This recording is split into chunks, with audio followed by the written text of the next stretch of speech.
Magandang araw, magandang gabi po sa inyo mga katinig at ito po si Shong. Welcome po uli sa ating channel. Pag-usapan po natin ngayon at reaksyonan yung mga pangyayari, yung mga personalidad na sikat at umaatikabong mga pasabog nila ay hindi po natin kayang palampasin dahil kung kinakailangan po nating batikusin tulad ng ating nandiyan na kasulat, batikusin po natin ang mga tiwali, mga kawatang nasa gobyerno ngayon ni Marcos. Una po, ang ating pag-usapan ay tungkol dyan sa isang gurang na pwede nating sabihin na kawatan, hindi po siya ulo, pero isa po siyang parte, malaki po ang parte niya kung bakit na isagawa nila ang karumal-dumal, grand plan, grand scam sa history ng ating bansa. Siya po ay walang iba kundi sino nga yung matandang yun? Yung akala mo hindi kumukurap. Pagmasdan nyo po yung pagmumukha nitong matandang to. Ito po si Secretary Bunuan. Yung ex-Secretary Bunuan. Kung hindi nyo po siya kilala, sanggang dikit sa aking palagay, ito pong taong to ng administrasyon ni Marcos, ng sekretary ng DBM, ni Recto, kung saan siya rin ang sekretary ng DOF, at ni Pangandaman, at nung Kati Cabral, na siguro'y kanang kamay niya. So, wag na natin pong pagpatagalin pa at pakita po natin kung paano binubudol. Budol din po itong taong to. Matandang budol. Akin lang po yung opinion. Matandang budol. Ito yung mga kabalahibo ni Marcos Jr. at kanilang mga kasapakat dyan sa pagnanakaw, looting at karumal-dumal na walang kawalang hiyaan ng gobyernong Marcos, ng administrasyon na Marcos. I'm correcting myself po kasi pag sinabing gobyerno, yun po ay umbrella yun. That's the umbrella. Like the Philippines, the government of Philippines. Pero yung administration, kung saan nagmamanage yung mga walang hiyang yan, ay itong administrasyon ni Marcos na ibinoto ng mga uto-uto nating kababayan noon. Yung mga nabudol na, yung iba yung humingi na rin ng tawad, which is already accepted, I think. We should accept their apologies. Isa na din po doon si Sara, yung ating vice-presidenteng anak ng ating napaka-galing at mahal na presidenteng Duterte noon. Na para sa akin hanggang ngayon siya pa rin po ang dapat sana, kung given the chance, ay dapat siya pa rin ang maging presidente. Ang problema kasi ni Pangulong Duterte, medyo may edad na siya kaya nung naging siyang presidente. Kung bata-bata lang, God, given a chance, siya pa rin dapat ang iluklok. Malaki at malayo ang mararating ng Pilipinas. So ito po, ang nasabi ko po kanina, pag-usapan natin si Bunuan, si Pangandaman, yung ang napabalitang nag-resign, pero I think she didn't resign. I think she was kicked out o sacked, tinanggal, binaklas sa pagka-secretary ng DBM. At susunod po yun po yung connection nun ni Olaybar, yung undersecretary din ng DepEd. Mahalaga at importante po nating hindi kalimutan yung mga pangalang yun kasi sila po ang pinaka, sa akin lang sa palagay ko, at kung tama ako o mali o kung tama at tama po ako, sila po ang pinaka core player dyan na alipores ng administrasyong Marcos. At pag-usapan po din natin yung Kati Cabral, kung saan siya po yung pumalit kay Bunuan. Si Bunuan ay mag-resign, itong Cabral na to ang ipinalit. So parang diskarte ni speaker, ni Tambaluslos. Kunyari, umalis sa pagiging speaker, pinalitan ng OGD na poste lang po yun. Siya ay isang poste lang para ipagpatuloy nila yung kanilang mga agenda at ipagpatuloy at i-cover up yung pwede nilang i-cover up kasi pumutok, sumambulat na ang iskandalong pinaka masaklap, pinaka unacceptable scandal o corruption sa history ng ating bansa. So susunod po yung isa ring, alam nyo po na yung Kati na yun ay may connection din dun sa isang contractor. Ibig sabihin po ay yung mga congressman na contractor pa at cover protector pa.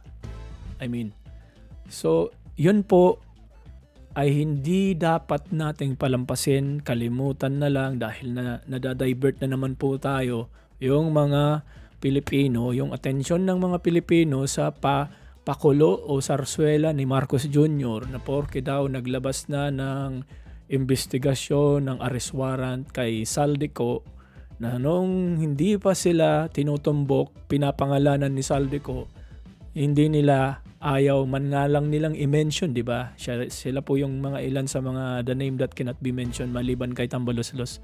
So si Saldico ayaw nilang i-mention. Pero nung simula nang naglabas si Saldico ng video na pinangalanan ura mismo, straight to the point, na si Tambaloslos at si Marcos Jr. ang utak o brain ng karumal-dumal at kawalang hiyaang pinaggagawa nila sa bansang Pilipinas. So yan po. At yun po ay i-connect natin kasi may mga ebidensya tayo base na rin sa mga pahayag ng mga media, mainstream media natin ngayon. Yung si Tito Soto or aka Tota Soto. Bakit po Tota? Alam nyo na po yun kung mapanood nyo to. Alam nyo na kung bakit tinatawag na Tota Soto yan si Soto. Ang the next president daw di umano na linuluto ng mga pinklawan at ng mga loyalista kung sakali mang mabaklas ang kalawang sa Malacanang. Walang iba kundi si Marcos Jr.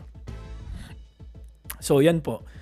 Kung ipapahaliwanag po natin kung paano ito nagkokonekta kay Tito Tota Soto, si Kati Cabral, yung secretary na nag-resign na din. Nag-resign si Bunuan, pinalitan ni Undersecretary ng Kati Cabral din. Ngayon si season na yung bagong hindi nagsusuklay at hindi nagpapagupit dati, pero ngayon nagpagupit na. So ayan po. At pag-usapan din po natin itong nung speaker pa po si Tambaloslos. Itong lalaking to, itong makapangyarihang ding lalaking maimpluwensya rin at kumamal din daw di umano ng pera ng kaban ng bayan, ang deputy secretary dati ni Tambaloslos. Walang iba si Martin Romualdez, no? Pag-usapan po natin yan. Ipapakita ko. At pag-usapan din po natin yung isang babaeng bundat na kasing o kahawig o resembles or sounds like Laila de Lima. Kilala niyo po si Laila de Lima? Si Manay Laila de Limang taga Irigasoon. Siya po yung dati, wag baka mapalayo pa po tayo. Wag na nating i-elaborate pa who is Laila de Lima. We all know who she is. Period. And yan nga po, wala pa akong ibang tinutukoy. Hindi yung kasing tulad, kasing tunog ng boses niya. Ewan ko kung magkambal to sa boses. Ay walang iba kundi yung babaeng di umano'y noon nangutang ng milyones kay BP Sara at hanggang ngayon ay di binabayaran. At di umano yung asawa nitong Luistro na to ay inakusahan, allegedly rapist. Rapist na itinago daw di umano mismo ni Congresswoman Luistro di umano, according to the news. Okay? So, wala po tayong kinalaman. Di po tayo nag-iimbento. Issue-based lang po tayo. Base lang po tayo sa mga balita. Lahat po ng binabalita natin dito ay base sa mga balitang galing mismo sa bunganga ng mga taga mainstream media. Okay? So, ito po. At huli sa lahat ay pag-usapan po natin ang pasabog ni Amy Marcos. Sino po si Amy Marcos? Siya lang naman po daw ay di umano na noon ay kapatid ni Marcos at anak ni yung senior na Marcos at ni Imelda obviously. Pero nung nagpasabog na siya, nung sinabihan niya na, nung ibinulgar niya na, nung kinumpirma niya na isang malaking puwang sa mundo, sa balat ng lupa, ang kanyang kapatid. Bakit? Dahil sa kanyang chronic addiction sa di umano'y Coca-Cola. Alam niyo na po anong ibig sabihin ng Coca-Cola ang putang inang yan. Anak ng putang ina. So, kaya, ganito. Simulan po natin kay Bunuan. Dahil ito'y hindi po ito, noong nandoon pa po yan, nasa Pilipinas pa, para bagang iniingat-ingatan ng investigasyon ng mga taong nag-iimbestiga.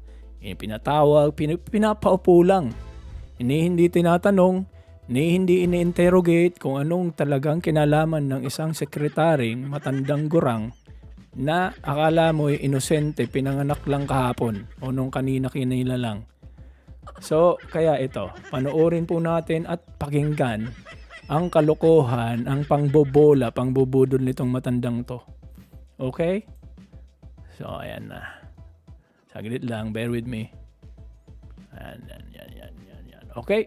Ito po si ex-secretary Manuel M. Bunuan na yumao na. Ibig sabihin, yumao na, hindi naman na sumakabilang buhay, kundi ng ibang bansa ng hayop na to. Magandang araw po sa ating lahat. Kumusta na po kayo? Alam ko po, hindi masyadong magandang ating naging karanasan sa sunod-sunod na kalamidad na dulot ng pagbaha sa maraming lugar, lalo na po sa Metro Manila. Ramdam ko po ang hirap ng marami sa ating mga kababayan na naapektuhan ng pagbaha. Tapos biglang nagkaroon pa itong issue ng mga substandard flood control projects. Hindi na po katanggap-tanggap ang substandard na paggawa, dinagdagan po ng mga nababalitaang guni-guni o ghost projects. Ang ating presidente, Ferdinand R. Marcos Jr., ang nakakita sa mga ganitong ghost projects sa kanyang personal na pagbisita sa mga kinalalagyan ng mga proyektong ito. Nakakasikip po ito ng dibdib at napakasakit pong tanggapin ang mga nangyayaring ito sa ilalim ng aking panunungkulan kahit ano po ang higpit at istrikto ng ating mga pulisya laban sa katiwalian. Meron ngang nananawagan sa akin na ako po raw ay mag-leave, kaya po ay mag-resign. Dapat lang ginawa mo pa noon pa yan. Yan po sana ang madaling gawin, mag-resign o talikuran ko ang problema. Pero hindi po ang pag-alis o pag-iwas ng responsibilidad ang tamang paraan ng paghahanap ng solusyon. Alam niyo po, matandang gurang, kaya po kayo hindi muna tinanggal o binaklas sa pagiging kalawang nyo sa administrasyon ng bossing mo. Dahil hindi pa planchado. Hindi pa planchado, marami pang gusot kasi bago lang sumambulat, pumutok yung issue. So kaya, kung mapapansin nyo po mga kaibigan, yung pangyayari na simula nung nag-so na tong si Marcos Jr., sinabi niyang mahiya naman kayo, na kunyari yan, ginawa niyang standpoint yun o trigger, kunyari, na nagpretend siya na siya daw, na tinitingala na ngayon ng mga uto-utong gullible na Pilipinong loyalista at mga ensaymada at mga pinklawan din, no? Pati yung mga leftist na yan, ay siya daw ang unang presidenteng nag-disclose o nagbulgar ng korupsyon sa sarili niyang administrasyon. Ang tanga. Ang tanga ng analogy ng mga uto-uto nating kababayan. Sad to say. Sana mamulat na kayong mga animal kayo. Yes, you are animals. We are all animals. We are a social form of animals. All of us, so to speak. So itong bunuan na to, sinasabi niya na hindi daw po dahilan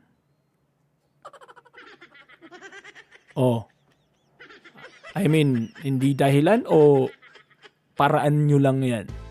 Ako yung nagtatanong lang kung abutin ka pa nito, Mr. Bunuan.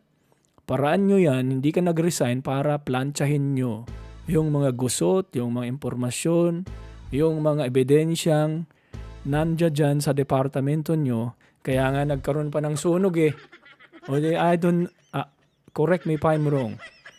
Nung nandiyan pa yan sa DPWH o kakalabas lang ata, kaka-resign lang, yung taong tong hayop na to, we're all, as I said, we're all animals, so I have the right to call you a animal o hayop because I myself is a hayop.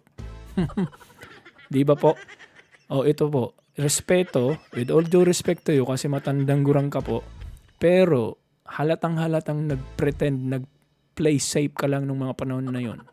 Simula nang binuksan yung Blue Ribbon Committee investigation ni Marcoleta, ang dakilang nag-iisang Marcoleta, na nabuti na lang nanalo sa pagiging senador. Kung hindi, walang magiging strong and fiscalizer dyan sa Senado ngayon. Kasi yung iba, sad to say, ang tahimik eh. Parang mga walang bibig. Walang tumitindig. Sa ngayon, si Marcoleta lang ang tumitindig. May mga iba din na sumusundot-sundot, pero I think they are all minding their own business. I don't care. So itong si Bunuan, style lang nila yon o compassion ng nasa taas ng boseng niya o sabihin niya, huwag ka munang mag-resign kasi ayusin mo muna yung mga ebidensya mo dyan sa office mo at sa mga galamay mo dyan sa loob ng departamento mo. Plantsahin mo muna yan para paglabas mo, kunyarian ka, mag-resign ka o tanggalin ka, courtesy resignation, then at least walang sabit yung pangalan mo. Kasi malaki ang papel ng hayop na to sa iskandalong yan, sa korupsyon na yan. Tama ba ako o tamang-tama? Syempre, siya yung sekretary, siya yung sa pinakamataas na posisyon. Sasabihin niya wala siyang alam. Ano siya? May pinagmanahan? Nagmana siya sa isang amo niya na si Marcos Jr. na within 3 years of his term, then sasabihin niya, putang ina, ganito na pala kalala yung, hindi ko alam to. Kunya rin sabihin, hindi niya alam na may korupsyon nangyayari. Tapos sasabihin niya, mahiya naman kayo. Kung nakikita niyo po yung interview nung sabihin na natin kamag-anak kasi yung kapatid ng asawa, let's just whatever, si Toby Chanko, basta related sila sa isa-isa. Sinabi niya sa isang interview na alam na ni Marcos Jr. yung mga nangyayari diyang iskandalo at korupsyon dahil pinatawag pa nga daw yan si Tambaloslos sa bahay o sa area nila, sa teritoryo nila, at pinagsabihan na kinukuha nyo na lahat, wala na akong naipupundar within 3 years of my term. Pinagsalitan daw ng masasakit yung si Tamba at alam na ng buong sambayanan, ng taong bayan, ang korupsyon nang nangyayari dyan sa Kamara. So alam na, simulat sa pulpa ni Marcos Jr. na yan, tanda, gurang, yung katiwalian, pero wala siyang ginawa. And then, sasabihin mo, kasi kung maalala nyo, balikan nyo yung interview nito doon sa Blue Ribbon. Ganun at ganun din. Akala mo hindi yan. Ang itsura ka po kasi nito, ng matandang gurang na to, with all due respect to you, Bunuan, yan ka mang lupalop, nagtatago, nakasuot ngayon. Kawawa ka naman. Yan bang legacy ang papamana mo, iiwanan mo sa mga anak at apuhan mo? Hayop ka. Di ba? Hayop ka.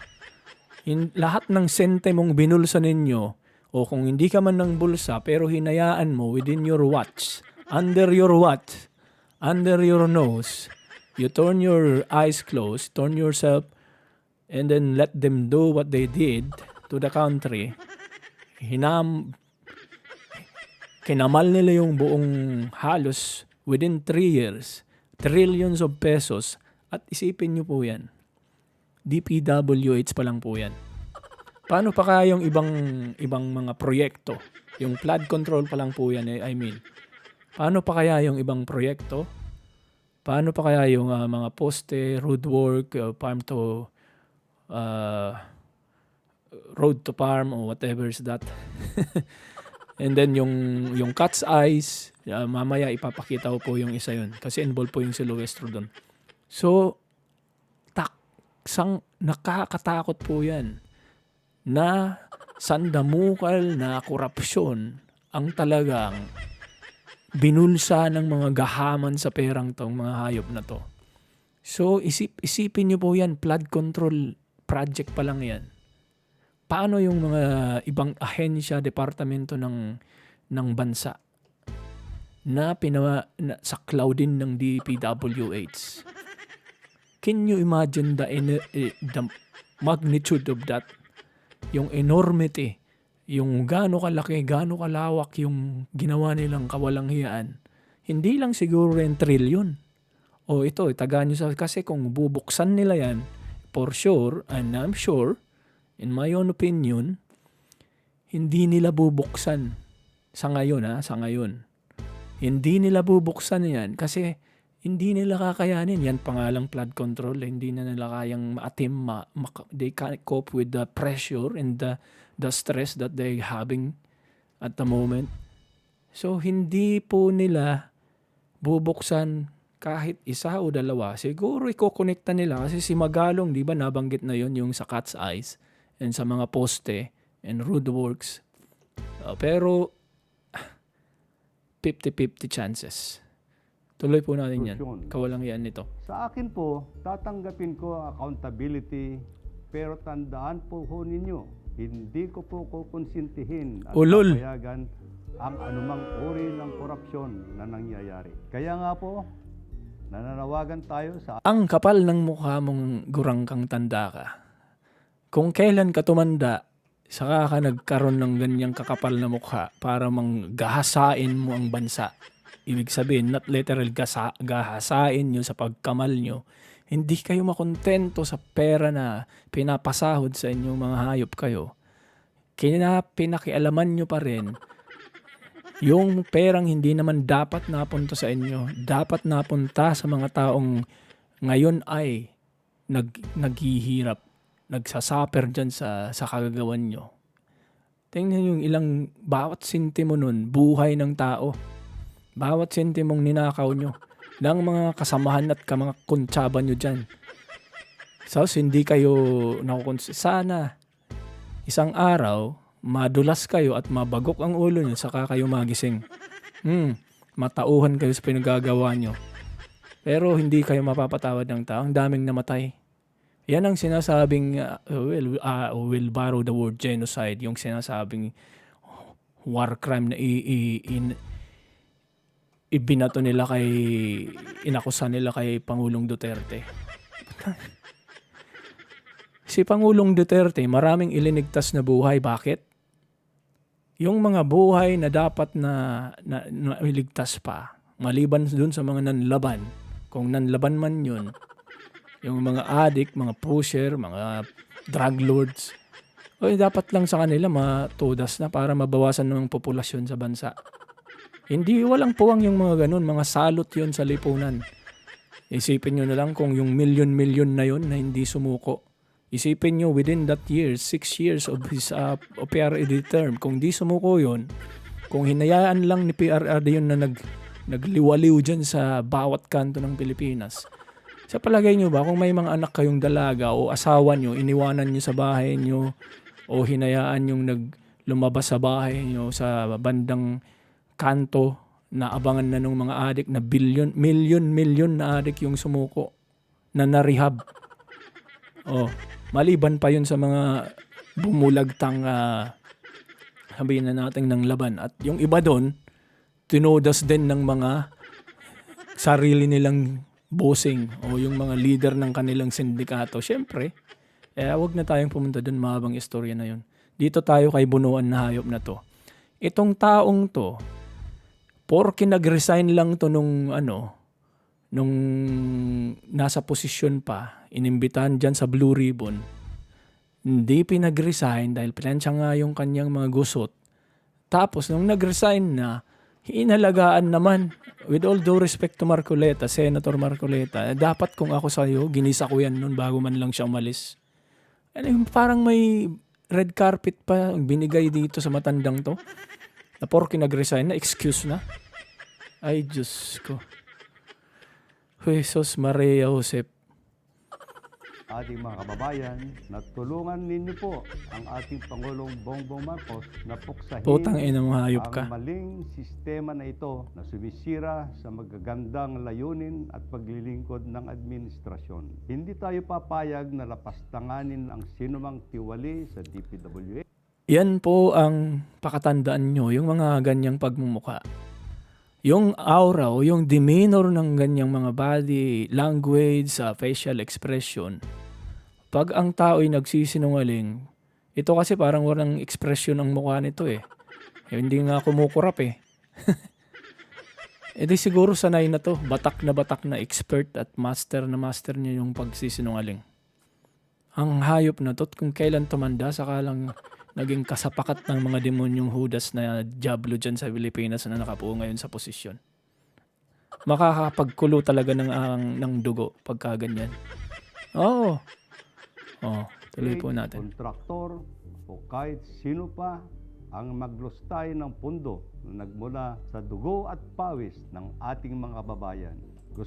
Dahil dugo at pawis at buhay ng inyong mga kababayan. Ng mga kababayan nating nagbuwis ng buhay. Dahil sa kagagawan yung mga hayop kayo dyan. Sana ay unti-unti kayong matunaw o kaya ay malubog doon sa bahang yun. Kung kayo sana ay ginawang salbabida ng mga kayong lahat ng buwaya dyan. Birthday ko, yun ang wish ko eh. Sana madedo na kayong mga hayop kayo. Promise, hope to die. O, duran ko pa. Yun ang wish ko. Ang birthday ko. O, yung mga sa paligid ko, tinanong ko, anong wish mo? Yun ang wish ko. Sana, o isa-isa na kayong meet your makers. Yeah. Wala kayong puwang sa mundo. Mga waste of space lang kayo sa mundong ibabaw. Dapat hindi na nga kayo pinanganak eh. Ito nating managot ng dapat managot. Makulong ang dapat makulong. Sa katunayan, may mga ilang aksyon na tayong ginawa para Kayong mga uto-uto namang kababayan natin, ay sana gumising na kayo. Lagi niyong excuses, kumukontra sa administrasyon, maka-China yan, maka-China, o pro-Duterte yan. Putang inang mga hayop yung Kailan kayo magigising? Ako, lagi kong sinasabi to. Kung si Pangulong Bongbong Marcos lang ay may characteristic of being a good role model, doing what he's talking, or walking the talk, kung baga, sa idiomatic expression. Pero hindi. Kung siya ay katulad ni Pangulong Duterte, ang diskarte, matapang, astig, kayang baluktutin yung dapat baluktutin in a good way, hindi yung baluktutin na nang lalamang, nang ngungurakot, nangangamkam. Hindi yung bendalo na kaya yung gawin. Baluktutin, ibig sabihin, yung mga baluktot na yun, baluktutin yung patuwid. Yung mga baluktot na yan, baluktutin nyo, ituwid nyo, ganun. Utang ina nga yun. Pero hindi. Kung ganun ka lang kay Pangulong Duterte, ang diskarte mo Bongbong Bongit Marcos, sigurado ako, isa na ako sa kakampi sa'yo. Ipaglalaban kita hanggang simula at dulo. Ako, hindi lang naman nag-vlog para sa sarili ko ma-monetize or whatsoever. I don't bloody care. Basta ako, naglalabas lang ako ng sama ng loob ko sa gobyerno. Ay, isang beses lang po tayong bubuhay, mamamatay sa mundong ibabaw. At least man lang, may maiwan tayong mga ganitong diskurso. Diba? Kasi yung iba, yung sabi, wag ka nang makisawsaw dyan. Bakit? The more we are na mag-speak up, the better. Yeah. Kasi kung lahat na tayo, isipin mo yan, me, multiply by millions na mananahimik, o anong mangyayari? Billions and billions of tahimik na tao. Walang mangyayari. We can be a complicit. Kasi pagka tahimik ka, you are being a complicit. Giging kasangkapan ka. Pumiyok ka, pumutak ka, magbigay ka ng sayong saloobin, ganun. Matugunan ng iba't ibang issue, kagaya ng una, pagbuo ng Anti-Graft and Corrupt Practices Committee para sumbungan dito sa departamento. Pangalawa, pagpataw ng preventive suspension sa mga empleyado ng Bulacan 1st District Engineering Office. Ulol. Alam nyo po, yung mga ganyang estratehiya, yung nagpaganyang binabasa niya lang yan. Wala yan sa loob. Mapapansin nyo. Kung maalala nyo, lahat ng speeches yung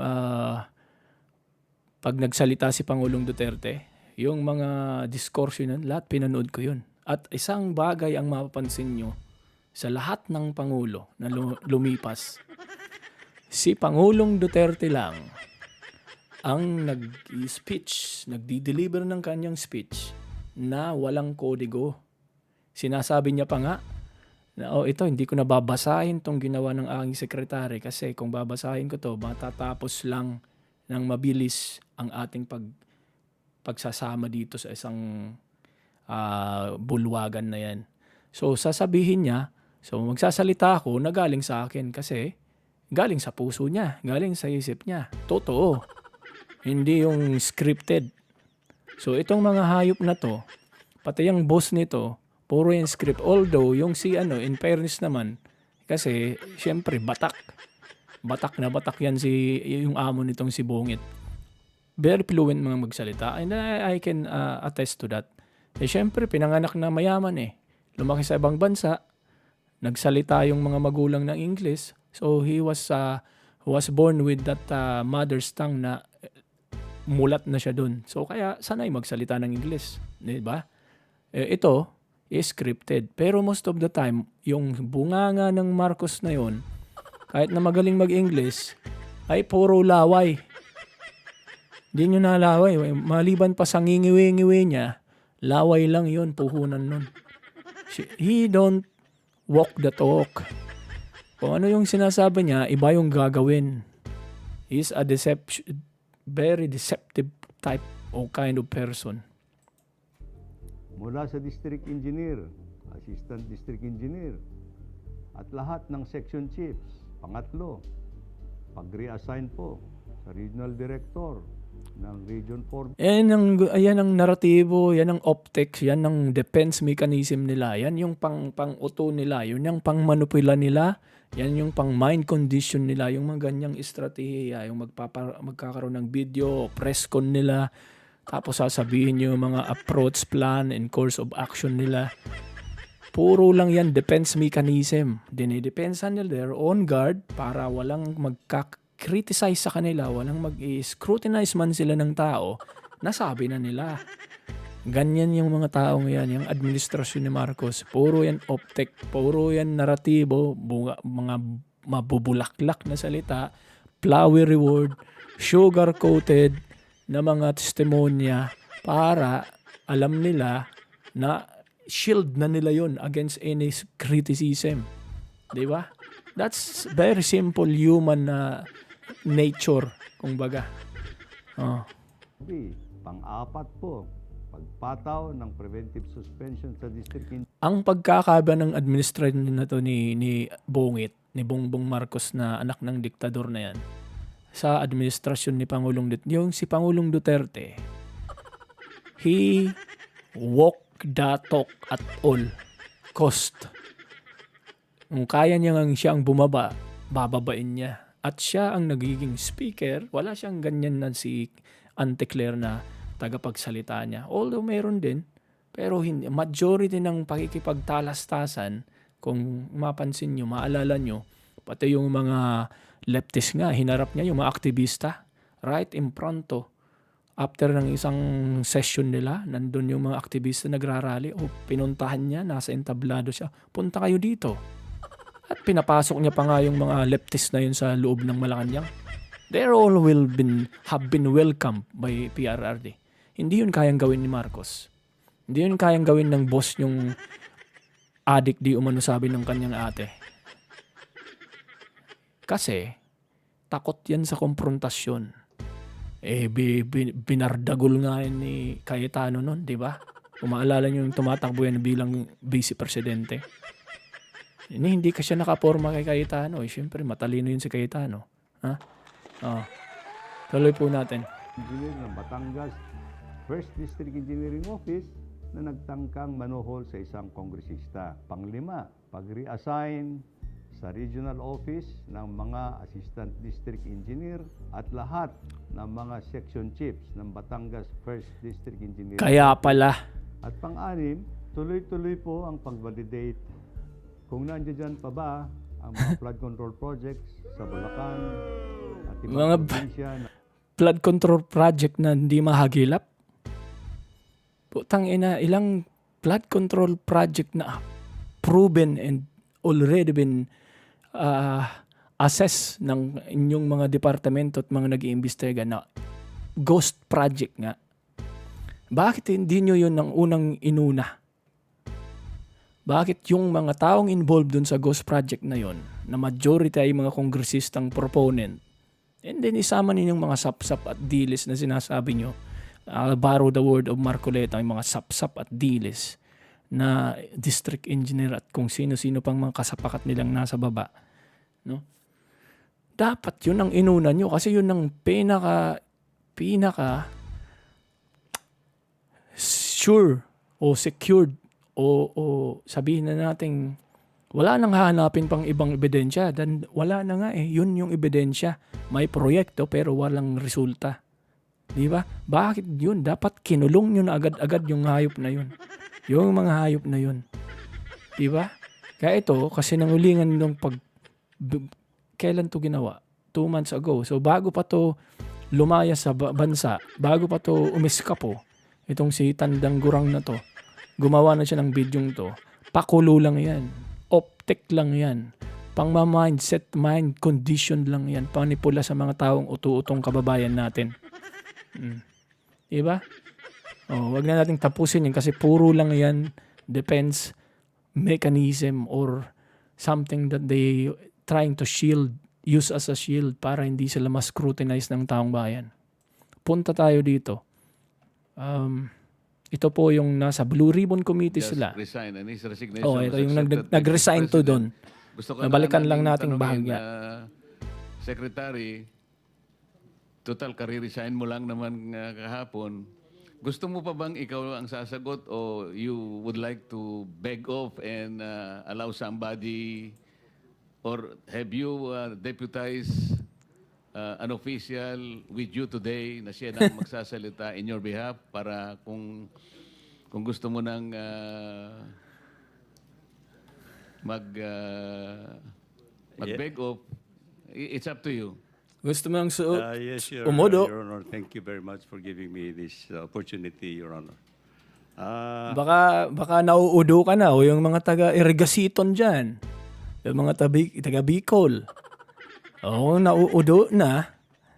Si Bunoan, umalis ka na. Ito, with all due respect sa kay Senator Marcoleta, pero nagkulang siya dyan Nagkulang siya dyan. Sana, kung ako sa kanya,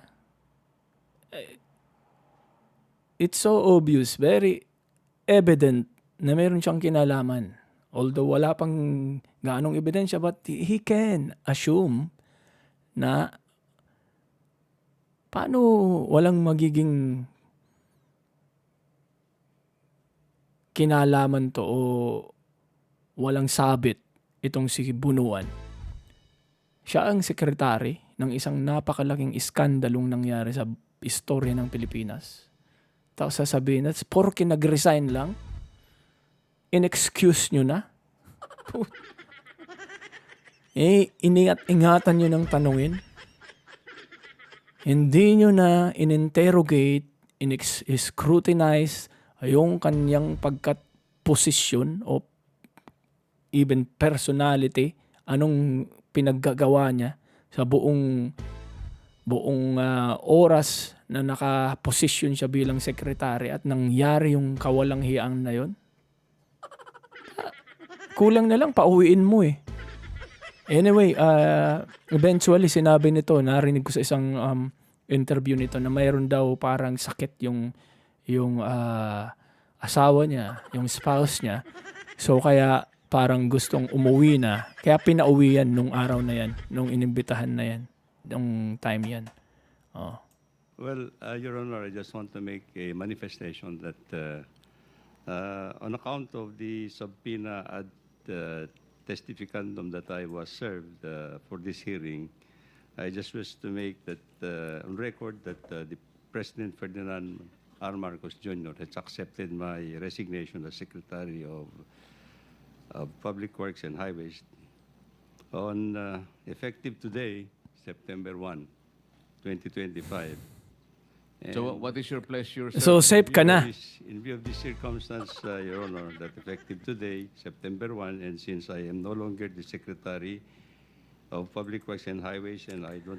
Yan na kasi yung trend ngayon eh. Yan na yung scapegoat nila ng mga tiwaling buwaya, garapata, linta, at mga parasite dyan sa administrasyon ni Marcos. Yan ang diskarte nila.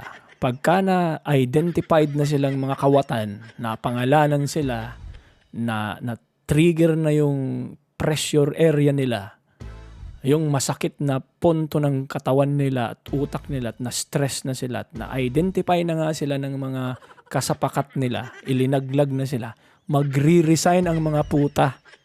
Anak ng putang ina. Nag-resign para hindi na mahabol. Kung magtuloy-tuloy ang investigasyon, magkukunyari-kunyarian na may sakit, magpapapayat tulad ng nangyari kay other than Tambaluslos. Nung na-identify na pangalanan, sunod-sunod ang atake na pressure na stress ng hayop na yan, pumayat. Di ba? Nung bumisita nga sa bilang dakilang Your Majesty Martin Romualdez, nung binisita yung ICC na pinundar ng kanyang pinsan na kunyari-kunyarian independent daw na walang moral na ICC yan. Di ba? Pumunta siya doon, ang payat-payat niya. Hindi naman skeletons as to that point. Pero pumayat siya. Ba, talagang malaking pinayat niya. Stress yun. Tulad ni Saldi ko, pumayat din. Hindi mo na makilala. Akala ng iba, AI eh. So, kaya sabi na, itong balik tayo dito kay Bunuan, nag-resign lang. Inalagaan naman. He's been pampered, been looked after very well. Diyan pa lang hanggang sa sumibat na. Official capacity to represent the department, that I may be excused on the proceedings at this point in time, Your Honor. We can do that, Mr. Mr. Chair. Secretary, and we will thank you for having raised our inquiry today. But we expect that you have Believe ako dito before, kay you Marcolina. finally, No doubt about it. exited. I'm from the so public impressed office. I at think sana you nga. will deputize somebody who will represent the entire department for questioning. I am one of the person who was really admired his braveness and yung pagiging idealistic niya sa ginagawa niya para ipaglaban. Kasi ang dami naman, halos lahat kayang lumaban sa katiwalian. Pero yung iba tahimik, tameme, walang lakas ng loob. May mga rason yun. Baka sila ay nakinikinabang, baka sila ay may sabit, baka sila ay takot, baka sila ay tinakot, baka sila ay walang pakialam sa bansa, kaya hindi umiimik, Tulad ni Lito Lapid, yung matandang Lito Lapid na tinubuan na ng tungaw at tahong, ang mga paa niya dyan sa Senado, hindi mo marinig ang boses ng hayop na yan. Siguro, pagka pumalakpak yung pitakan yan at may pwede ring pakialaman na basura, you know what I mean? So, saka yan magsasalita. Ang tahi-tahimik ng gagong yan.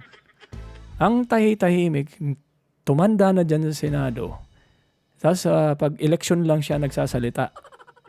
Pag-election, ang sinasabi niya, he's one, ito yung lagi niyang pinagmamalaki. Kasi narinig ko yung isang diskurso nung election, yung last election. He said that he is one of the co-author of blah blah blah legislation, mga batas. Putang inang batas na yan. Ang dami na ng ginawang batas, hindi naman sinusunod. Anong silbi ng mga batas na yan? Kahit na punuin nyo ng batas, yung Pilipinas, kahit na gumawa ko ng bilyon-trilyon na batas, kung hindi naman pinapatupad, walang pangil ang authority, di tulad nung panahon ni Tatay Digong, may pangil. Batas yan, nakasulat yan sa batas, ipatupad nyo. Kung hindi nyo papatupad, kayo ang malilintikan. Mag-resign kayo bukas. Hindi kayo, you're not competent, you don't deserve the position, mag-resign kayo. Vacate the position. Ganon dapat, ganon si Tatay Digong, di ba?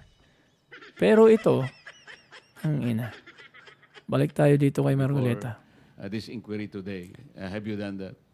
Your Honor, As I said, may reason din siguro behind that treatment. Si Marcoleta, si Senator Marcoleta. Kaya ganyan na lang yung pagtrato sa kay Bunuan. O who knows? Yun nga, nasabi ko, may sakit daw yung kaya pinauwi na ang hayop. the people that had been invited from the department are all here, Your Honor. Okay. Mr. Chair, O Yes, Senator ito, ganyan lang yung gusto kong ipakitang dyan, mensahe. I've already sent the message. I think I am clear na yun lang ang gustong puntuhan dyan kay Bunuan na yan. Kasi kung noon pa, inimbestigahan nyo yung hayop na matandang gurang na yan, San katutak kayong mga tanga, except Marcoleta, kasi I'm sure na may reason siya bakit niya ganun ang trato kay Bunuan. Diba? Pero kung noon yung imbestigan yan, especially you, ICC, not ICC, ICI, I beg your pardon, kasi nalilito tayo, confused tayo, ICI and then ICC. Yung immoral at sabi nga, I'll borrow the word of Attorney Vic Rodriguez, which is one of matindi. At sana, kung nanalo yan dyan sa pagkasenador, ay nako, siguro liliyab ang Senado. Liliyab in a good way kasi lahat ng mga jablo, mga kawatan dyan sa Senado, masusunog with Marcoleta tandem. Kasi yung iba dyan na mga DDS naman daw na mga anti-corruption, ang tahimik eh. Parang mga walang dila, umurong na sigurong dila. Yeah, with all due respect, I will not gonna drop the names kasi baka batikusin tayo pag narinig nila at napanood nila to. O, di ba? Let's go to the portion kung saan ito yung Bunuan na to. Umes ka po na, umalis na ng bansa si Umes ka po na nga. DPWH Secretary Manuel Bonoan. Ito ang kinumpirma ng Bureau of Immigration. Ayon naman sa source ng Billionaire News Channel, lumipad pa Estados Unidos si Bonoan Bye-bye. noong November 7. Wala naman daw kasi Bye-bye, departure Philippines. order laban sa kanya. Isa si Bonoan sa mga pinakakasuhan ng ICI, kaugnay ng multi-billion peso flood control scandal. Sinubukan namin siyang tawagan pero out of reach ang kanyang telepono. Ay, hindi nyo na mahagilap yan? Sorry. Hindi yan. We'll do that later. Hindi nyo na mahagilap ang hayop na yan. Ha? Saan nyo pahagilapin yan? Oh yeah, they can monitor his passport and his movement through his passport. Pero nandiyan nga sa Pilipinas, hindi nyo mahagilap. Yun pa kayang nasa Estados Unidos. Anong klase kayong... yung mga uto-uto na naman ng mga tagapagtanggol na ensaymada vlogger at mga loyalista daw di umanot pink lawan at mga leftist na nag-unite ngayon para lang wag kontrahin ang mga Duterte at huwag mailoklok daw si BP Sara, nag-unite na naman ang mga hayop. Sila naman talaga ang dyan, unity team. Kasi nga, ang lagi kong sinasabi pag sa mga nakakausap ko, yang si Marcos na yan, Junior, ang asawa niya mismo ay isang dakilang pinklawan. Yan ang mga kunyari ang pinklawan, na pinklawan nga. Yung mga baguhan yan. Pero yung mga, let's say, true and genuine pinklawan, yung mga dilawan talaga noon, yung root, homegrown from the root grass, grassroot I mean, sorry, ay sila yung may malawak na pag-iisip. Inirespeto natin yun. Kasi sila yung may malawak na pag-iisip to the point na ang konstitusyon ay kailangang sundin. Pero yung mga kunyari ang baguhang mga pinklawan na pinanganak lang kahapon, hindi nila tatanggapin o masisikmura na mailoklok si Sara Duterte. Kaya lululokin na lang nila yung pait at karumal-dumal na pamamahala ng isang anak ng diktador na adiktos, sabi ng kanyang asawa. Pati yung asawa niya adiktos daw, di ba? At sabi ng kanyang kapatid. Di ba? Yan. Hindi nyo na mahagilap yan. Putang ina. Gagawin nyo yung lelang nyo. Hindi katanggap-tanggap ginagawa ninyo. Hindi talaga matatanggap namin yan, Tatay Digong. May laglagan din sa Senado. Ikinanta na ang mga bossing at dating katrabaho umano sa muling pagharap ni former DPWH Undersecretary Roberto Bernardo sa Blue Ribbon Committee. Idinetalya niya kung paano minamaniobra daw ang mga proyekto ng gobyerno, sino-sino ang sangkot at tigma magkano ang kanilang porsyento. Yan ang agenda report ni Dexter Ganibe ng Abante. Yan, si Kate Cabral yan. Nang igawad ang tinaguriang Nobel Listen Prize up, of the listen up. Philippines kay nooy DPWH Undersecretary Maria Catalina Cabral. Recipient si Engineer Cabral bilang isa sa The Outstanding Filipino o TOEFL Awards. Wow. Bukod pa riyan ang pagkilala ng iba't ibang organisasyon sa kanya bilang pinakaunang babaeng engineer na humawak ng mataas na posisyon sa DPWH. Pero makalipas ang 3 taon, nasa limelight muli si Engineer Cabral. Nataliwas sa mga parangal na tinanggap niya noon bilang huwarang Pilipino, kung paniniwalaan ang testimonya ng dati niyang katrabaho na si former DPWH Undersecretary Roberto Bernardo. It is Yusek Maria Catalina Cabral with the imprimatur of Secretary Mark Villar and later continued by Sec Manny Bonoan, who had control at the DPWH level to remove, include, add, deduct, or modify insertions of items in the NEP for infrastructure or those pertaining to DPWH. On multiple occasions, I personally delivered and also caused to be delivered cash to Yusek Cabral at her house at Tatalon, Quezon City and other places. Sabi ni Bernardo, nasa 5 milyon, 7 at higit 10 milyon ang pinakamalaking na i-deliver niya kay Cabral sa magkakaibang pagkakataon.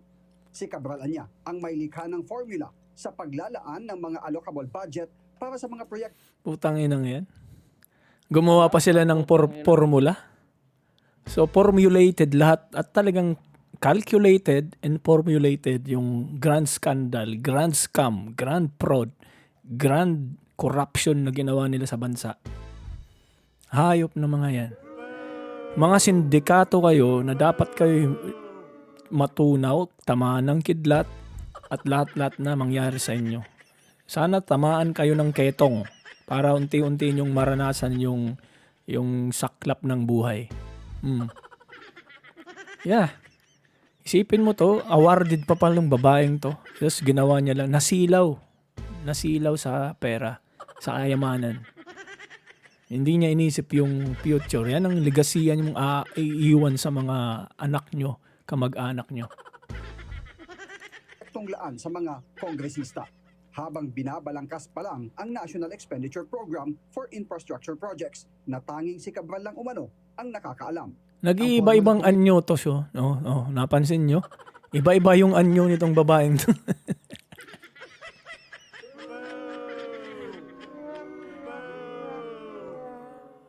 We're just being so observant with her, shall we say, pagmumukha o maskara. Ito, hindi niya na kailangang mag-disguise pa kasi totoo namang paiba-ibang mukha. Ngayon, kahit kailan po hindi na ipaliwanag sa amin ni Jose Cabral. Ito po, kumbaga sa engineering, yung formula po meron pong constant, merong variable, merong equation, pero siya lang po ang nakakaalam. Ang Meron lulupit, pong distrito na mas malaki, meron pong mas maliit, meron pong maliit na distrito. Considering daw po yung population, meron pong performance ng Tangina nga district, merong geopolitical, marami po kinukonsider pero napaka-wide po yung universe nung kanyang ginawa. So, when it turned out, nagbigay Sa mundo po siya nyo. ng allocable amount sa bawat congressman. Oh, siya pala ang gumawa ng formulang allocable amount na allocable. Mentor at nagbigay sa kanya ng mas maraming kapangyarihan sa DPWH. Kung maalala nyo kasi, mga kaibigan, mga katinig, mga kababayan, yung allocable na yun, base sa investigasyon sa Blue Ribbon at lagi yun na ini-stress, hina-highlight ni kagalang-galang na Marcoleta, Senator Marcoleta. Yung allocable na yun, that is allocated para in layman's term, pang suhol. Naka-reserve na yun para isuhol sa mga proponent. Ganun ang pagkakaintindi ko. Correct me if I am wrong. Na si dating Secretary Manuel Bonoan. May mga instruction daw sa kanya si Bonoan para maisama sa NEP ang ilang proyekto na may kabuang halaga na 5 billion pesos kada taon na may kickback na 15%. The value of the projects that I handled for Sec Bunoan was at least 5 billion per annum for the years 2023, 2024, and 2025 with an average of 15% commitment. Of this 15% average commitment, Sec Bunoan 75% usually would give of this 15% average commitment, Sec Bunoan 75% usually would give me 25% of the commitment, with the rest of the commitment shared between him and Yusek Cathy Cabral. Pero nung panahon niya ni Senador Mark Villar bilang DPWH Secretary, nasa 10% ng buong halaga ng proyekto ang kickback. Mula sa nasabing kickback, kalahati ang napupunta kay Villar sa pamamagitan ni Carlo Aguilar na pinsan ng kalihim. Yari ka, Villar, kung totoo yan. Naman sila ni Cabral sa natitirang kalahati ng buong kickback. Villar, anak to ni Manny Villar kahit na sino pa yan, kahit na yan ay kabinete pa ni Pangulong Duterte, kung gumawa ka ng katiwalian, dapat maghihimas-rihas ka rin. Ang yayaman na ng pamilya mo, bilyonaryo ng ama mo, pamilya nyo. Kung totoong nakisawsaw ka rin sa pagiging kawatan ng mga tao dyan sa gobyerno, sa administrasyon na yan, sa kasalukuyan o sa nakalipas, kung may ginawang kabulastugan, dapat ka lang makulong din. Yan tayo, ganyan tayo, wala tayong kikilingan. Kahit sino pa yan, o kaya, let's say for example, kung si Pangulong Duterte ay may kinalaman sa katiwalian ng korupsyon, ay kulong din siya. Ganon tayo. Pero kung wala, ay hindi yun fair para sa tao para i-prosecute nyo ng without due process. Di ba? Ilang anya sa mga proyekto noon ay ang mga rehabilitasyon sa EDSA at ilang major roads sa bansa at maintenance projects para sa mga creek at waterways. Hindi sumipot sa pagdinig sina Cabral at Bonoan. Siyempre. At wala pang komento si Senator Villar sa mga isiniwalat ni Bernardo sa kanyang supplemental affidavit na isa sa basehan. Yan si Cathy Cabral, nasa Pilipinas pa ata yan Pero ito, ipaputol ko yung inlalit ng daliri kong ito. Lilipad, iiskapo din yan, lalayas din yan sa Pilipinas. Malay nga natin, baka wala na yan sa Pinas Kaya inilagay siya ng DOJ sa probational status bilang state witness sa flood control scandal. Di ba? Yan yung mga kakasapakat na yan. Konektado yung mga hayop na yan. Yan si Bonoan, yan si Cathy Cabral na yan. Ayan si yung lalaking yun, yung pangalan nun. Whoever he is, I forgot. Malaki ang papel niyan at yan ang isang parang hilayan ni Lacson I will not go through that avenue kasi mahabang diskusyon din yan. Anak ng putang ina. Punta tayo dito.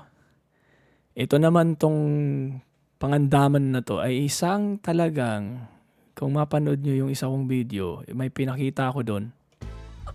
Sa isang press con nito ay talagang yung reaction niya nga ay hindi katanggap-tanggap bilang sekretary. At doon sa mismong tanong nung nagtanong, yung sagot niya ay napaka-unprofessional, unacceptable, unbecoming from a secretary. Na seryoso yung tema, yung topic, tapos sasagutin mo sa pagkakaalala ko. Huwag naman kasi kayong seryoso, guys. Happy New Year ata yun. Buti nga yan, may budget tayo. Punyeta ka.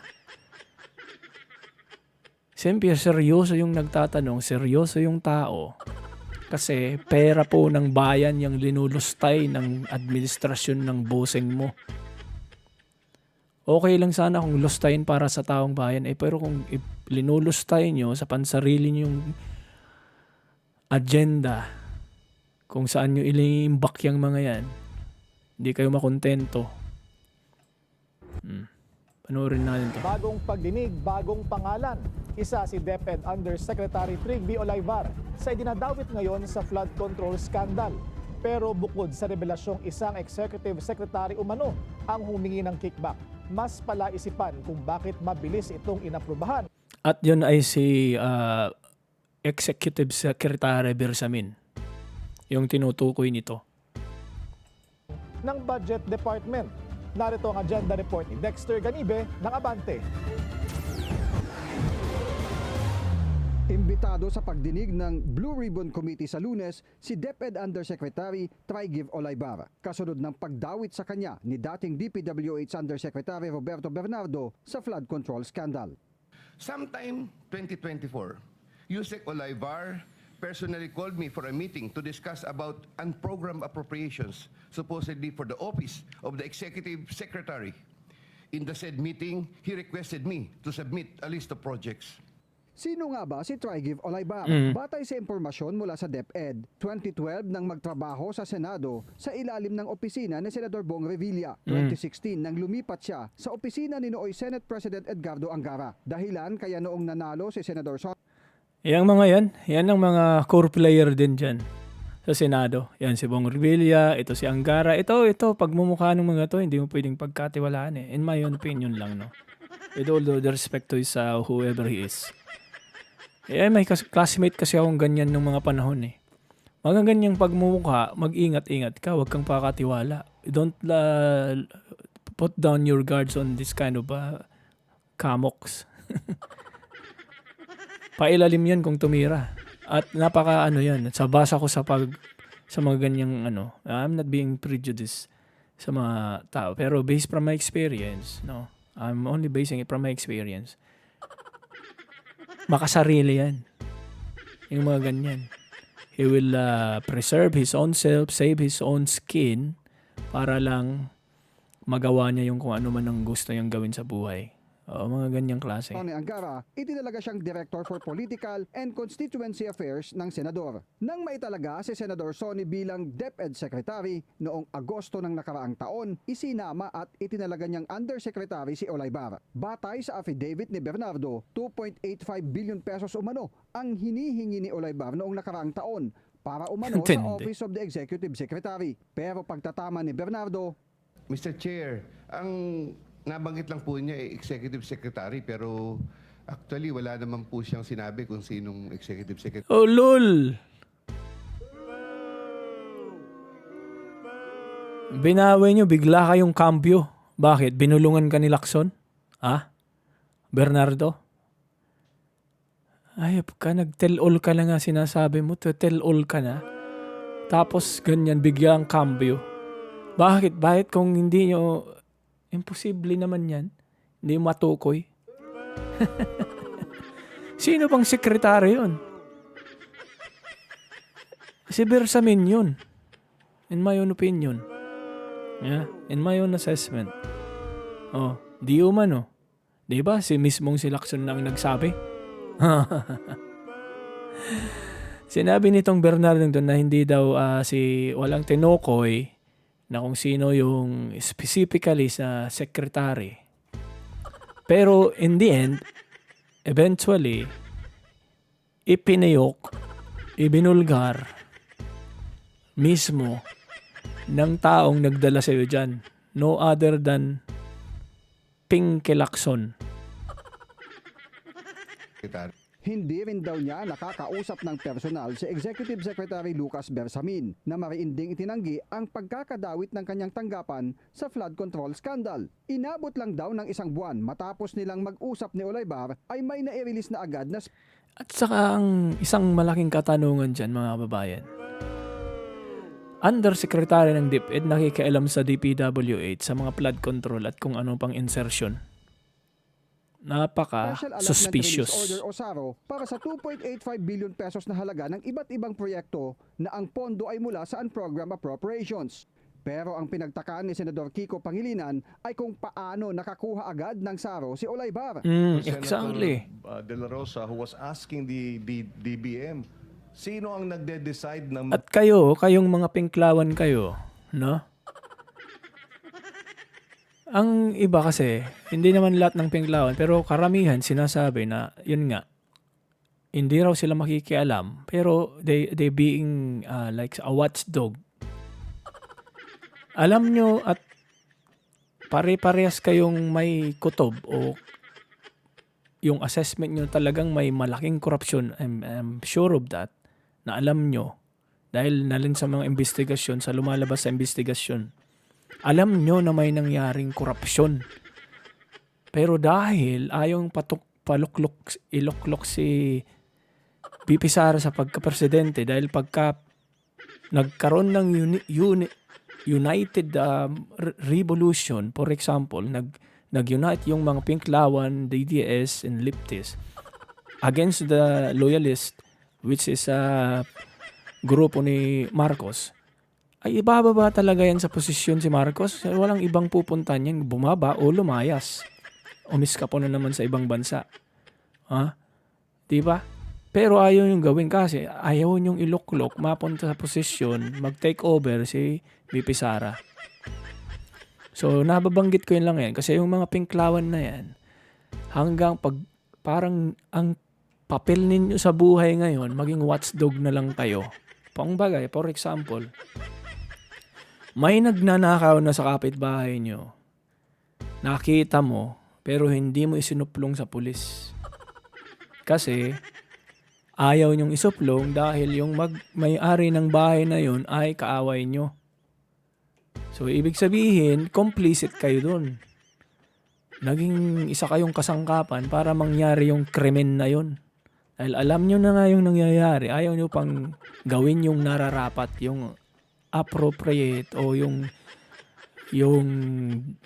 dapat lang na igawin ng isang responsableng citizen ng bansang Pilipinas na kung saan kayo, sad to say, nandiyan kayo. Pero sana magsilayas na rin kayo eh. mag-issue ng SARO? DBM. So, sino ang kinausap ni Trig sa DBM? Hindi ba? May mga utak naman to eh. Hindi executive secretary. Kasi kung hindi walang mga utak to, wala to sa mga posisyon na yan. Inutusan siguro Oh. ang DBM para mag-release ng SARO. Si Budget Secretary Yan, Emilia yan, Pangandaman oh. ay dati na ring nagtrabaho bilang Chief of Staff Oh. ng nooy Senate President Edgardo Angara, kung saan katrabaho niya rito si Trygive Olaybar. Kayo din ang may mga kinalaman dyan. Kaya ayaw niyong pumiyok, ayaw niyong kumanta. Subukan mo, Marcos Jr., kasuhan mo lahat yan at magpipipiyok yan. Dahil hindi niyo pa kinakalaban, kaya nananahimik. Baka nga magsilayas na yan bago pa magkaroon ng pursuant sa kanilang mga involvement. Diba? O, dito tayo sa isa. Teka. Ito kasi, pakita natin dito yung kinalaman o posibleng kinalaman ni Tita Tota Soto. Kung kayo yung mga malilikot yung isip, may mga observant mind, no? Hindi nyo to basta lang bibitawan yung ganitong issue. Lalo na ngayon, napaka obvious and evident na talagay para silang mga abogado ni Marcos, tagapagtanggol ni Marcos Jr. I'm talking about Tota Soto and Lacson. Pero dito makikita nyo kung paano nagkaroon ng connection itong si Tota Soto kay Cathy Cabral na isang kawatan dyan sa DPWH. Kontrobersyal na Undersecretary ng DPWH na si Maria Catalina Cabral. Si Cabral ang DPWH USEC na tinutukoy ni Senate President Pro Tempore Panfilo Lacson na tumawag umano sa opisina ni Senate President Tito Soto para magtanong kung anong insertion ang gustong isingit sa 2026 budget. Mula kay Congressman Yap, tila nagsasanga. So, ang tanong, bakit tumawag si Cathy Cabral sa opisina o kay Tito Soto, Tota Soto? Direktang tumawag. Mismong ang best friend niya ang nagbulgar. Na-miscalculate ni Pampi Lacson yung kanyang binungang. Ang laki kasi ng bibig niyan eh. Pasimpiling malaking bibig si Lacson. Pati best friend niya napasubo dun. So, akala niya siguro mga bobo ang taong Pilipino. Lahat, hindi. Hindi po kami bobo. So, bakit tatawag si Cathy Cabral sa isang senador para magtanong kung parang in other word, parang inaalok siya ng something kasi mayroon pa sigurong allocable. Yung mga allocable na naka-reserve for the proponent. Diba?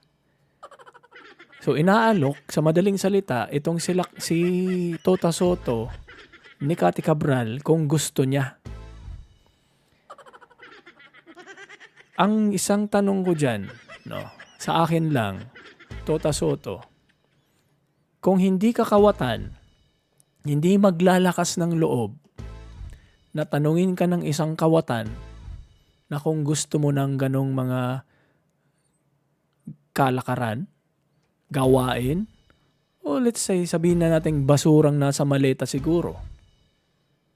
Kasi magdadalawang isip ako kung ako'y isang kawatan, tatanungin ko yung isang matuwid na tao. Kung ikaw ay matuwid, ay hindi kita tatawagan na tanungin kita, o gusto mo ba ng basura? Yung mga nasa Renoa na luggage. I'm not saying literally. So, yun lang naman ang obserbasyon ko doon. Bahala na kayong mag-isip. Bahala kayo sa buhay niyo. Mga sanga na ang mga pangalang nadadawit sa mga maanumang proyekto. Pero habang Yun lang. Yun ang tanong ko doon sa iyo, Tito Soto. Wala na palang kasunod. So, yun lang ang isang portion doon na hindi dapat kalimutan ng mga tao. Ito, mabilis lang. Ito naman, ito yung contractor. Congressman na, contractor pa, protector pa. Wow, double whammy, triple whammy. Wag niyong kakalimutan ng pagmumukha nitong taong to. Ito yung isang traidor na dating PDP laban member. Kasamahan to ni na Pangulong Duterte nun. Traidor, lumayas sa pagiging PDP kasi alam niya mismo sa sarili niya na may sabit siya, kaya doon linta, garapata, buhaya, parasite yung taong yan. Kasi alam niya na pag-iinitan si Pangulong Duterte, yung grupo ni Pangulong Duterte nila, kaya tumalon, lumayas, ipinagkanulo, hudas to. Pumunta sa grupo ni Tambaluslos at kung ano-ano ng kasinungalingan, for sure, ang pinagsasabi nito. Diba? Pangalan. Kung nakalusot si Pampanga 3rd District Representative Aurelio Dong Gonzales Jr. noon, panibagong investigasyon ang kinakaharap niya ngayon. Good. Susuri kasi ng Bilyonaryo News Channel. Kala mo safe ka na? Ang kumpanya ng kanyang pamilya umano. Taga Pampanga to. Yung pisong kontrata mula sa gobyerno. Narito ang exclusive agenda report ni Joash Malimbal. Kinumpirma ni Ombudsman Boying Remulla Ay, putang na under inang hayop. investigation muli ng ahensya si Pag Pampanga nakikita kong District pagmumukha nito Representative ni Aurelio nakikita ko tong pagmumukha ni Boeing Remulla na papatae ko. Dong Gonzales Jr. Kaugnayan ng links umano ng kongresista sa isang kumpanyang nakakubra ng bilyon-bilyong pisong halaga ng mga proyekto sa DPWH mula nang maupo siya sa Kongreso noong 2016. Sa pagsusuri ng Billionaire News Channel, natuklasan naming nakapangalan sa ilang kaanak ni Congressman Gonzales ang kumpanyang AD Gonzales Jr. Construction and Trading Corporation. Ayon sa 2025 General Information Sheet nito sa Securities and Exchange Commission, presidente ng kumpanya mismo ang anak ni Congressman Gonzales na si San Fernando Pampanga Vice Mayor Aurelio Brenz Gonzales. Vice President naman ang isa pa niyang anak na si Aurelio Gonzales III. Samantalang Secretary at Treasurer ang isa pang anak nito na si Aurelio Michaeling Gonzales. Sinuri namin ang mga kontratang nahawakan ng kumpanya sa DPWH. Mula 2017 hanggang 2025, 9 na kontrata lang ang nakubra ng AD Gonzales Jr. Construction, pero aabot ang halaga nito sa 1.6 billion pesos. My Dalawang God. kontrata ang ipinatupad mismo ng Central Office sa Pampanga noong 2022. Tagi-isang kontrata sa mga taong 2017, 2018 at 2020 sa NCR. 3 kontrata ng Region 3 DPWH Office sa Pampanga noong 2023 at isa noong 2024. Una nang sinabi ni Ombudsman Remulla na iniimbestigahan na nila ang mga umano'y contractors o yung kongresista na contractor din ng gobyerno dahil umano sa mga posibleng paglabag nito sa batas, kaugnay ng prohibited interest. Kasi nga yung mga prohibited interest, conflict of interest, isa yan sa special special areas of concern in researching the culpabilities of people so we can have restitution given to the country. Marami kasing nangyari dyan na may conflict of interest talaga, especially marami sa congressmen. They were even the contractors in their own districts. Kapatid nila, o kaya minsan Yan, alam mo yan Remulla, Boying, kasi naging kongresista ka rin, di ba? Although hindi ka contractor, pero naging kongresista ka rin. Ako, tatanong lang, magkano na i-package, uwi mo, take home mo? Ha? Paputol ko rin yung isa kong liliit sa kabilang daliri ko kung wala kang na take home. Tell that to the Marines. sila mismo. Una nang hinaina ng graft complaint ang kongresista noong 2023. Kaugnay ng umano'y 611 million pesos worth of DPWH contracts na napanalunan ng construction firm ng kanyang pamilya.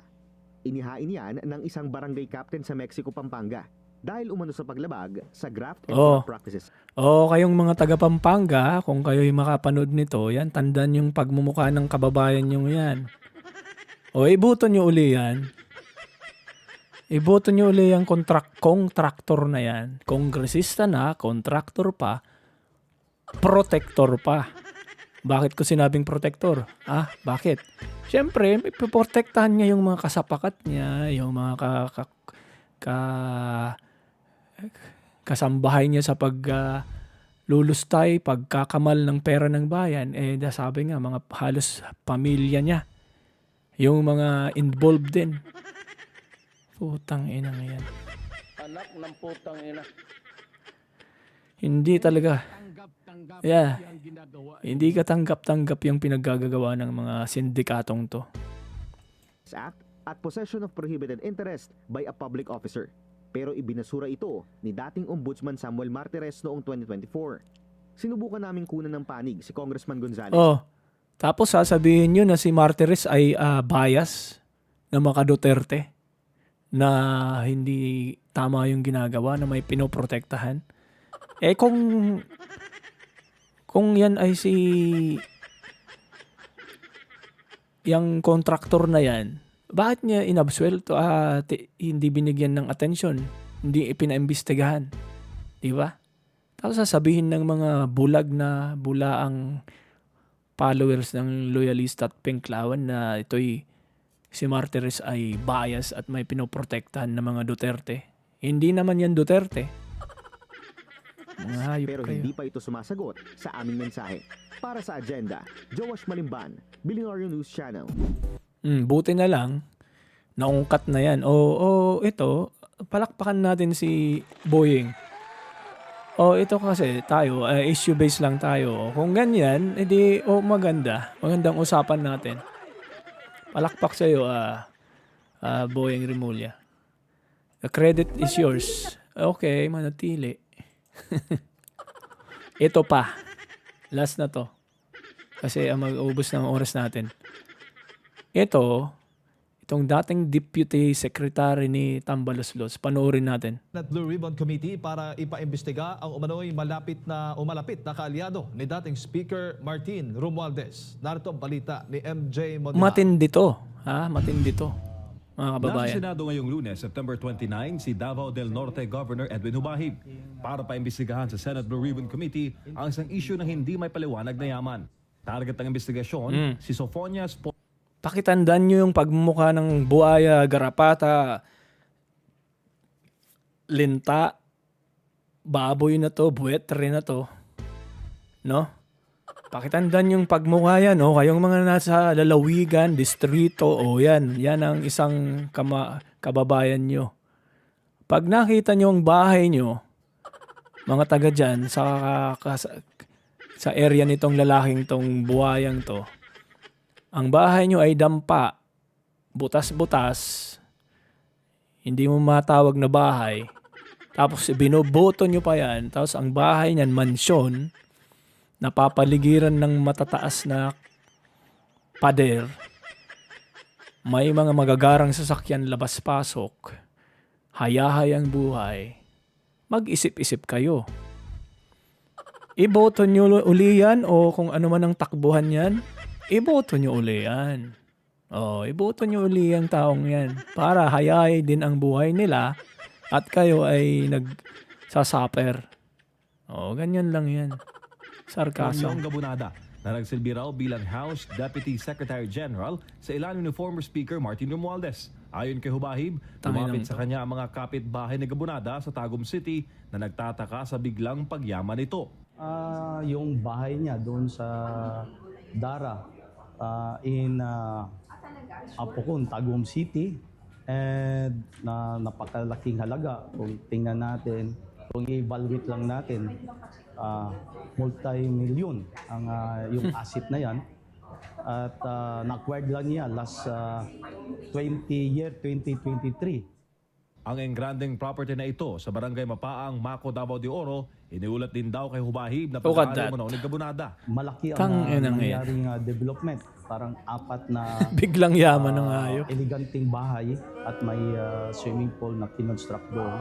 So yung private resort na yan, malaki ang budget at yan ay nakapangalan doon sa kanyang kapatid. At kung tingnan natin, putulin natin sandali. Ito, paalala ko sa mga estudyanteng nag-aaral ngayon. Huwag niyong iduluhin yung mga hayop na buwetre, buwaya, linta, mga parasite dyan sa gobyerno, sa pagiging politiko.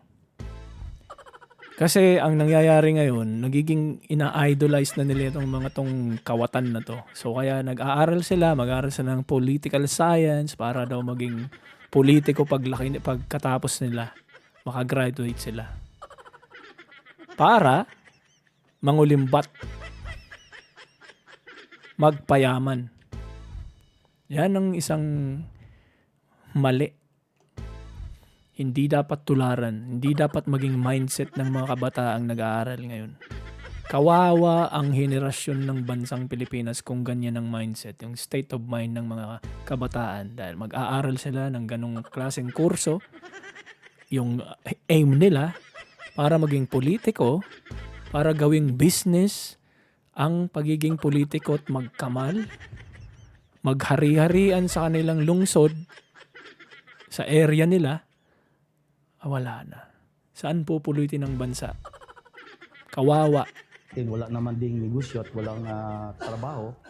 Bukod sa mga property, nakarating din sa gobernador na marami daw heavy equipment itong si Gabunada. Ang posisyon bilang House Deputy Secretary General ay may salary grade 30 na may buwanang sahod sa pagitan ng 196,000 hanggang... Ang liit ng sahod, pero milyon-milyon yung naipundar. That's the questionable thing to us to raise. Paano niya na-acquire yung ganong klaseng enormous amount o quantity of properties sa ganyang klaseng sahod? Putang inang yan. Hindi katanggap-tanggap yung ginagawa ninyo. Nakakaso. 40,000 pesos. Sickening. Bilang kaalyado ni It's so Romualdez sickening. na nasasangkot rin sa flood control kickbacks ay pinasasagot daw ng mga taga-Davao. Tapos yan, akalain mo yan, yung mga ganyang klaseng tao, makasalamuha mo yan sa lugar nila. Akala mo kung sino na yung mga hayop na yan. Akala mo, dahil may kapit lang sila, especially kung kapit mo ay isang speaker, putang ina, hindi mo masisikmura ang ano niyan, naghahari-harian yung aura nila sa buhay na pag akala mo, kailangan magbow ka sa kanila pag nakasalubong mo. Kaya kayong mga kapwa ko Pilipino dyan, yung mga politikong yan, huwag niyong tinatratong parang mga sagradong santo. Hindi sila sagrado. Hindi sila VIP. Normal na tao sila na iniloklok nyo, ibinoto nyo, kayo ang mga employer niyan. Huwag nyo silang itratong espesyal. Dapat sila ang magbigay ng serbisyo sa inyo. Sila dapat nga ang magbow sa inyo eh. Huwag nyo silang tinatawag na sir-sir. Mga hayop na yan. Umayos ka. Oh. del Norte, Sigabunada, kung saan ang galing ang sinasabing assets na nauna lumabas sa isang major newspaper. Nakakahiya po sa probinsya ng Davao del Norte na lumabas sa Manila kahiya-hiya Times talaga yan. ay yung mismong taga Davao del Norte, constituents natin. Kahiya-hiya talaga yan. Buti nga yan eh. Buti nga hindi ako taga Bicol kasi yung mga taga Bicol na nagkakalat ngayon eh. Si Saldico, yan, si Chis Escudero, kung totoo man yung pinagbibintang sa kanya, eh dapat maghimas reyes din siya. Nakakahiya talaga. O si Laila de Lima na naghimas reyes na pinakawalan ni Marcos Jr. nakalaya dahil nag-recant yung isang testigo. O syempre, halo-halo na, connect-connecta na yan. O sino pa yung mga Bicolanong mga panghiya sa Bicol? Buti na lang hindi ako Bicolano, putan. Umayos ka! Na sabi doon na ang dami na niyang properties ngayon na hindi naman tukma doon sa sahod niya sa Kongreso. Nauna nang tinawag ni Gabunada na false report, false information at false narrative ang mga akusasyon laban sa kanya. Alam namang aminin mo. May magnanakaw bang umamin na sila ay magnanakaw?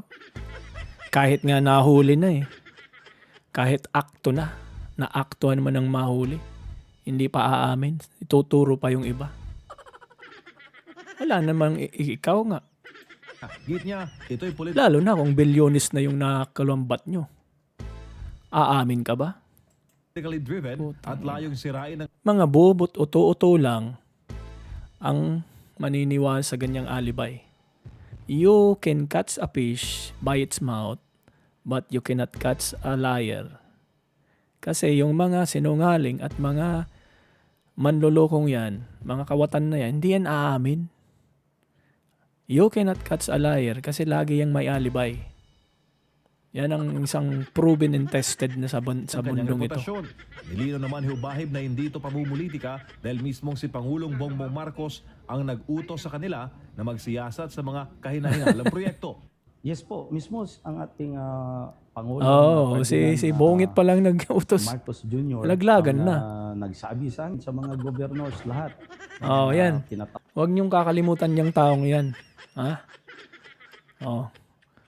Punta tayo sa iba. Ito naman, last na ata to. Overdue na tayo. Ito si Luistro.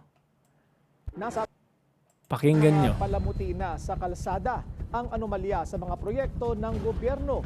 Inireklamo na sa Ombudsman sina Batangas 2nd District Representative Jinky Luistro at mga opisyal ng DPWH Batangas dahil sa umano'y overpriced Cat's Eye project na binaklas din kalaunan.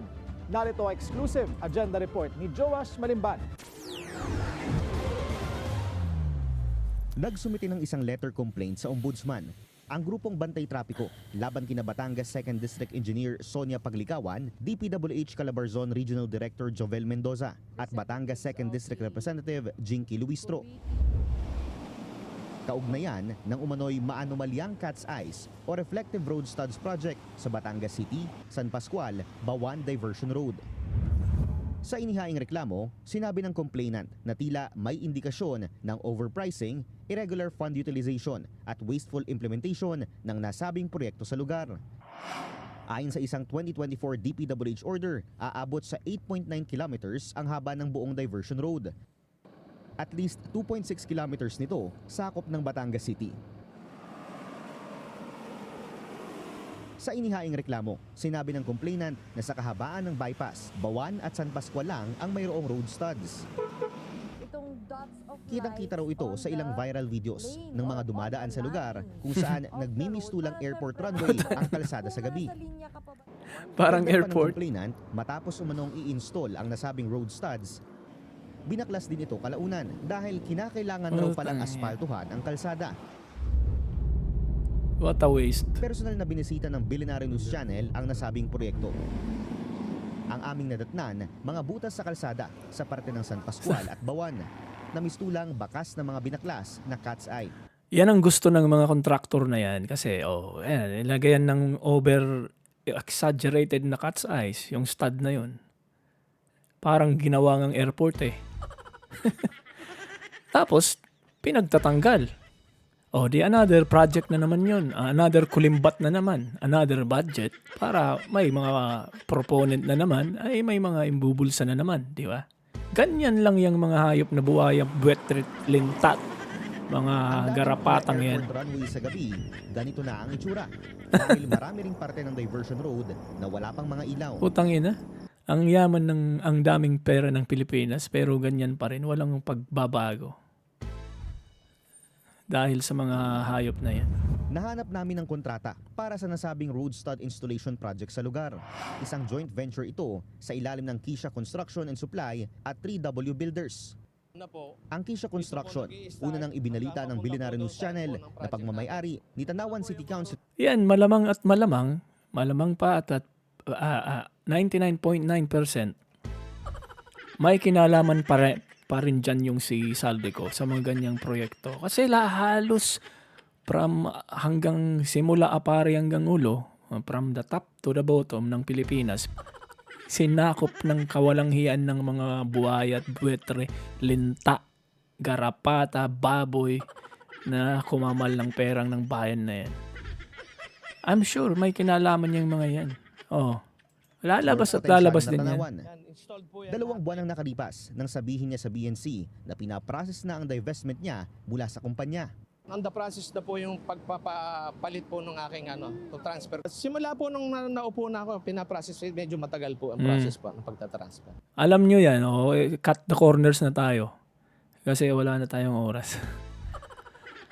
Si Luistro, kung maalala nyo, yan yung isang babaeng, yun yung nasabi ko kanina, na may asawang allegedly rapist na itinago niya daw para hindi makaso. And then along the way, na parang kinukuha pa, if I can remember it right, si BP Sara, na magiging Pangulo natin in the end, ay kinukuhang parang solicitor o in other word, maglalaban sa kaso. At inutangan pa. If my memory serves me right. No? Inutangan ng milyones at hanggang ngayon hindi binabayaran ng gaga. Tapos ang bibig niyan pumuputak-putak nung kasagsagan nung Quadcom, Tricom, kung linilitis nila at tinutuligsa nila si Pangulong Duterte. Napakawalang iya, napakakapal ng pagmumukha. Ngayon, na-brought out na yan, no? Yung connection niya, yung involvement niya dyan sa anomalyang yan. Tingnan natin kung anong mangyari dyan. Ilalagay lang yan under the table, under the rugs. What I mean is set aside lang yan. Hindi yan bibigyan ng pansin. Kaya ito, salamat Billionaire News sa pag-raise yun ng ganyang mga klaseng investigasyon. Very good. Very well Estimated done. 7,500 cat's eye units na makikita sa lugar kung 5,000 meters lang ng kalsada ang susukatin. Ang kanilang estimated overpricing aabot sa 75.7 million pesos. Kung pagbabasehan ang DPWH Detail Unit Price Analysis na una nang inilahad ni Baguio City Mayor Benjamin Magalong, kung saan naabot umano sa 11,700 pesos ang presyo ng bawat piraso ng cat's eye, kahit na around 1,800 pesos lang daw ang market price nito, including tax and installation. Di ba? Ang daming anomalya yan mga kababayan. Hindi lang yan dyan sa flood control. Marami pang lalabas yan.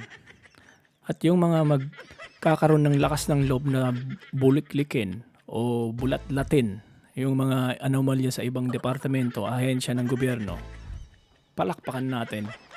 That is ito sa Billionaire News Channel, and then soon in the future, sana marami pang lumabas kasi hindi dapat palampasin yan. Walang mangyayari sa Pilipinas kung palalampasin natin yan. Ito na last na lang to. Ito, kung maalala nyo, palakpakan natin si Amy.